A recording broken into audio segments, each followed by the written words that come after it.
Salam dostlar, hər vaxtınız xeyir olsun. Bugün sizinlə çox maraqlı bir mövzu haqqında danışmaq istəyirəm.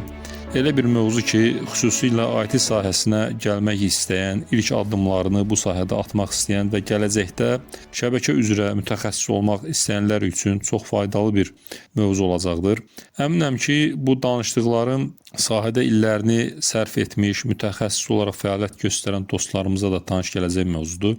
Çünki IT-yə gəlmək istəyən bir çox dostumuzun qarşısında cavabı qeyri-müəyyən olan suallar var.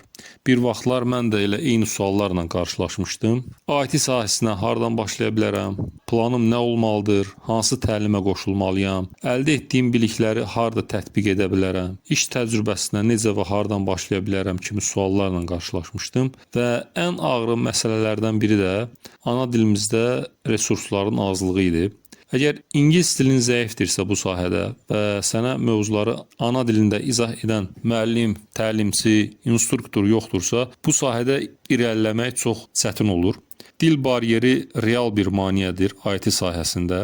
Özümə gəldikdə isə mən artıq 15 ilə yaxındır ki, IT sahəsində xüsusilə şəbəkə mütəxəssisi olaraq fəaliyyət göstərirəm. Bu müddət ərzində həm dövlət, həm də özəl layihələrin icrasında həyata keçirilməsində iştirak etmişəm.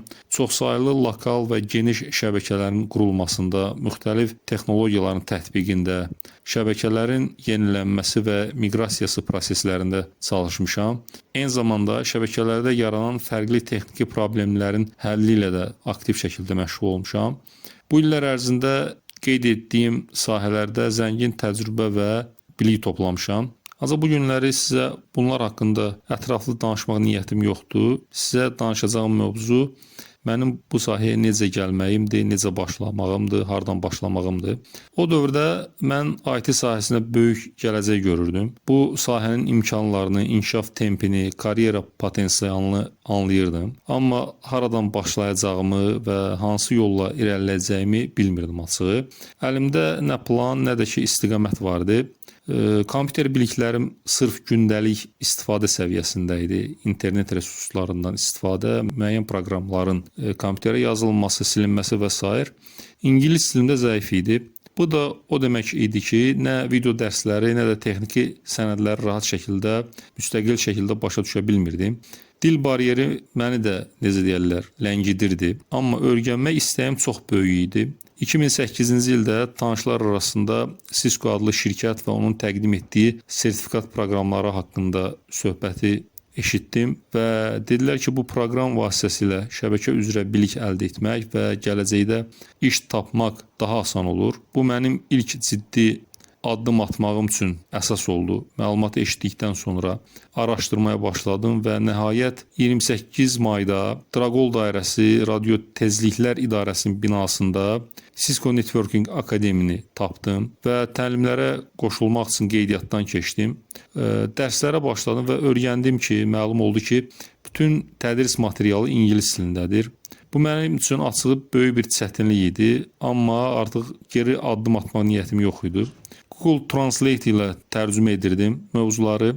Başa düşmədiyim yerləri dəfələrlə oxuyurdum. Bəzən tərcümələr hərfi məna kəsb etdiyindən məna məzmun uyğunsuzluğu olurdu. Amma məqsədimə çatmaq istəyim, necə deyirlər, daha güclü idi və tam anlayana kimi, mövzuları başa düşənə kimi dəfələrlə təkrarlayırdım, anlamağa çalışırdım. Və kurs müddətində Təhsil Nazirliyinin məktəblərdə həyata keçirdiyi layihələrdə könüllü texnik işçi kimi fəaliyyət göstərməyə başladım. Kabel çəkilişi, RJ45 başlıqlarının hazırlanması, kompüterlərə əməliyyat sistemlərinin qurlaşdırılması kimi praktiki işlərdə iştirak edirdim. Bu proses mənə real təcrübə qazandırdı və özünə inamı gücləndirdi. Daha sonra ölkənin aparıcı provayderlərindən birində texnik kimi fəaliyyətə başladım. Ardınca CCNA və CCNP sertifikatlarını əldə etdim. İşləyə-işləyə bu imtahanları verdim və imtahanları verməyim, sertifikatları əldə etməyim həm də karyera pilləsində yüksəlməyimə imkan yaratdı, şans verdi. Mühəndis köməkçisi oldum, daha sonra mühəndis, icraçı mühəndis, bir müddət sonra planlama mühəndisi və nəhayət aparıcı mühəndis olaraq fəaliyyətimə davam elətdirdim. Amma fikirləşirəm ki, bu yolun təməlində bir şey dayanırdı. Cisco-nun təlim materialları ilə tanış olmağım və bu sahəyə sərf etdiyim zaman və zəhmət, əzm idi. O vaxt sərf etdiyim zaman, zəhmət, əzm bu günləri peşəkar kimliyimi formalaşdırır. Bu təcrübəni sizinlə bölüşməkdə məqsədim odur ki, əgər siz də bu sahəyə maraq göstərirsinizsə və sizi də eyni suallar narahat edirsə, inanın ki, bu sualların cavabları da var və siz də tapa biləcəksiniz. Sadəcə istəyi düzgün istiqamətə yönləndirmək və sistemli şəkildə öz üzərində işləmək lazımdır. Cisco-ya gəldikdə isə dünyada ən tanınmış şəbəkə avadanlıqları istehsalçısıdır. Amma bu şirkət təkcə cihaz istehsal etmir, eyni zamanda bu avadanlıqları idarə edə bilən mütəxəssislərin hazırlanması üçün rəsmi təlim və sertifikasiya proqramı təqdim edir. Yəni əgər siz Cisco, Nokia və Juniper kimi vendorların avadanlıqları ilə işləməyi bacarırsınızsa və bunu rəsmi sertifikat ilə sübut edə bilirsinizsə, artıq siz bazarın tələb etdiyi mütəxəssislərdən birisiniz, necə deyərlər. Əvvəllər bu sahəyə başlamaq üçün ISND 1 və ISND 2 sertifikat imtahanları, sonra CCNA sertifikat imtahanı verilirdi. Bu da yeni başlayanlar üçün müəyyən qədər çətin olurdu. Amma 2023-cü ilin aprelində Cisco bu prosesi daha da sadələşdirdi və CCST, Cisco Certified Support Technician adlı başlanğıc səviyyəli proqram təqdim etdi. Bu yeni proqramla sahəyə giriş daha asan, daha sistemli və daha əlçatan oldu. CCST proqramı şəbəkə, texniki dəstək və informasiya təhlükəsizliyi, yəni cyber security olmaqla 3 istiqamətə bölünür. İlk addımı atmaq istəyənlər üçün nəzərdə tutulan sertifikat proqramıdır. Proqram qısa müddətdə hazırlaşmaqla rəqabətə davamlı bilik və bacarıqlar qazandırır. Əgər bu sahəyə gəlmək istəyirsinizsə, açığı deyim, heç vaxt gec deyil. Sadəcə qərar vermək lazımdır, başlamalı olduğun yeri doğru seçməlisən və kiçik, amma davamlı addımlarla yola davam etmək lazımdır, yola çıxmaq lazımdır.